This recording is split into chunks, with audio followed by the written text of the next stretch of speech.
Muchachos, voy a hacer una pausa cada 10 minutos porque déjenme les explico esto y continuamos con nuestra clase. Porque la clase del día de ayer, a la hora de quererla enviar a los muchachos, me costaba mucho trabajo. De hecho, todavía en este momento me ha costado trabajo porque pues es muy pesado, está muy pesado el contenido y lo tengo que estar compactando, lo tengo que estar mandando cada 2 minutos.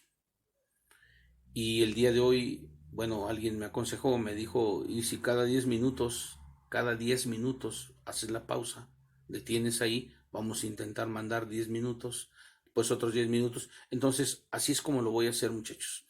Pero a final de cuentas voy a explicar todo en ese lapso. Nada más paro, esperamos un ratito y volvemos a empezar. No perdemos mucho tiempo, ¿sí? Y concluimos con el tema. Entonces decía yo, el usufructo fue una declaratoria monárquica de, valga la redundancia, el monarca Claudio. Se le denominó usufructo romano durante el periodo del imperio, ¿sí? Pero en el periodo del principado se dan algunos aspectos muy importantes que van a trascender en el derecho romano y que van a ir evolucionando. ¿Como cuál? Como el hecho de manifestar que todos los datos en los diferentes códices, como cuáles, gregoriano, hermogeniano, teodosiano, la ley canuleya, las leyes líncicas sextas, entre otras más, se iban a recompilar en un documento, o mejor dicho, en 3 documentos, denominados instituciones y doctrinas romanistas. ¿Sí? Aquí voy a hacer una explicación extra al respecto. La institución tiene 2 conceptos dentro del derecho romano. Aquella que conocemos como un organismo del cual deriva una actividad, sobre todo dentro del derecho familiar, como lo es la tutela, la potestad, la curatela, el matrimonio, ¿sí? Instituciones del derecho romano, que posteriormente fueron del derecho civil y civil romano. Y las instituciones que nos estamos refiriendo, que era prácticamente un documento, ¿sí? Como una codificación grande, como una constitución. Fueron 2, las de Gallo, las instituciones de Gallo y las instituciones de Justiniano. Además de que aparecen las doctrinas romanistas. Pues bien, en estas instituciones de Gallo se va a recompilar todas esas codificaciones que acabo de mencionar, al igual que en las de Justiniano.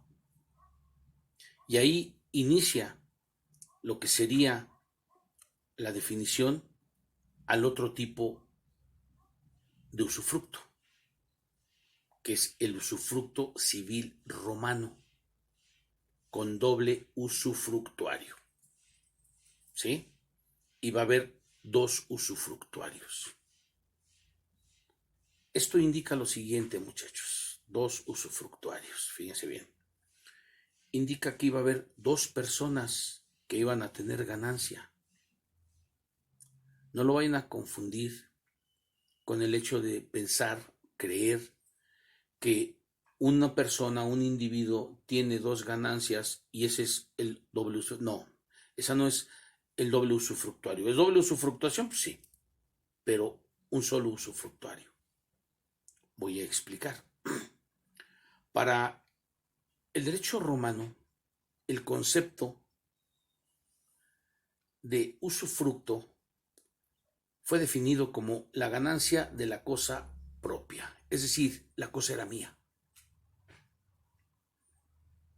Es mía, ¿cómo la adquirí?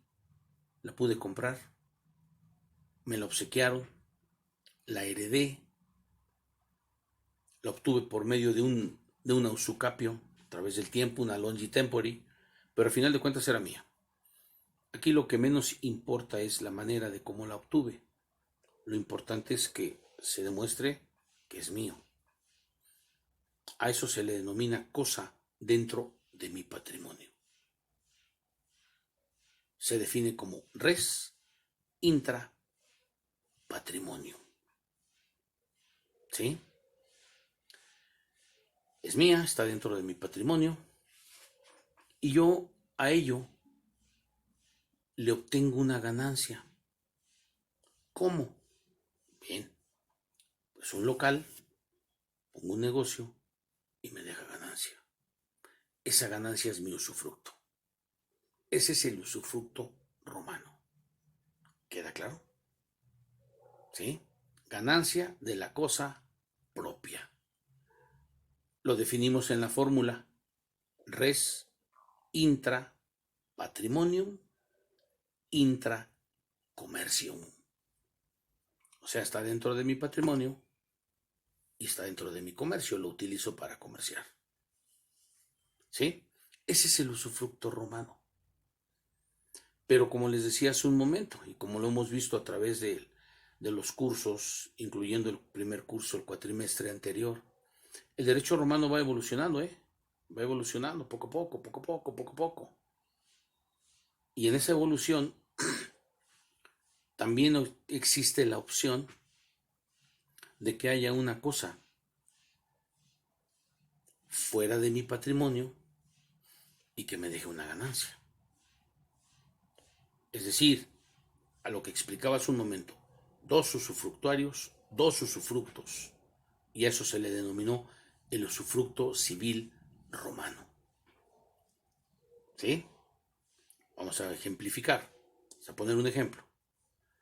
Un automóvil que no es mío, es un amigo, es de mi hermano, etc.